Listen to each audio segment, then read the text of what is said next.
Okay, I just received my order from JLCPCB. It's from JLCPCB. It's a 3D printing company. They specialize in circuit boards design, but they also offer 3D printing service. So previously, I had ordered a few frogs to see which one I like the best, what was the quality and the price. For example, this black one. This is a solid tree frog. Now, the price and quality of the service, it's pretty good. So I decided to go with the white resin because it's only 1/3 of the cost of the black one. And I also made the tree frog.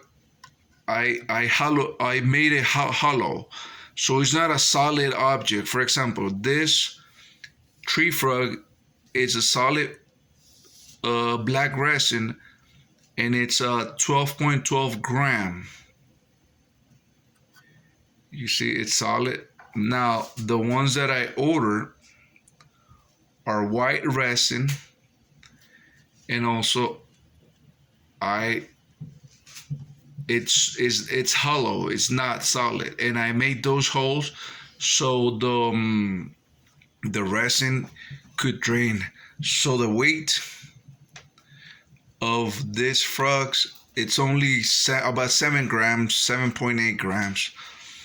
So they're lighter, so they cost less.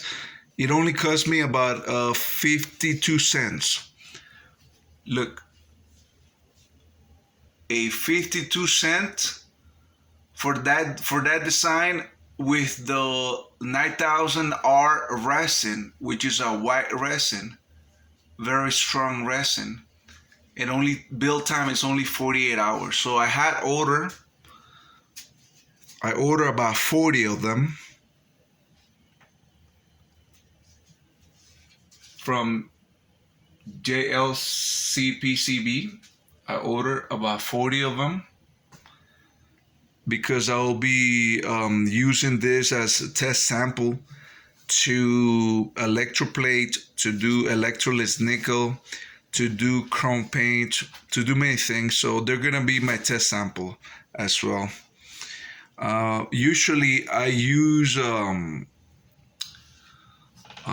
this black spoons. This one I did with Electroless nickel. You see, this is Electroless nickel, and I usually use black spoons, but I would like to use more things like 3D printed part speed shapes. I'll be using these speed shapes as well to test chrome paint, to test Electroless nickel, and also silver in process. All right, these are my little frogs. 52 cents, that's pretty cheap. I mean, inexpensive for such a nice 3D printed piece. And they provide, they provide, they remove the support, they sand it down a little bit. So the texture it's pretty nice. It's pretty, look, pretty smooth.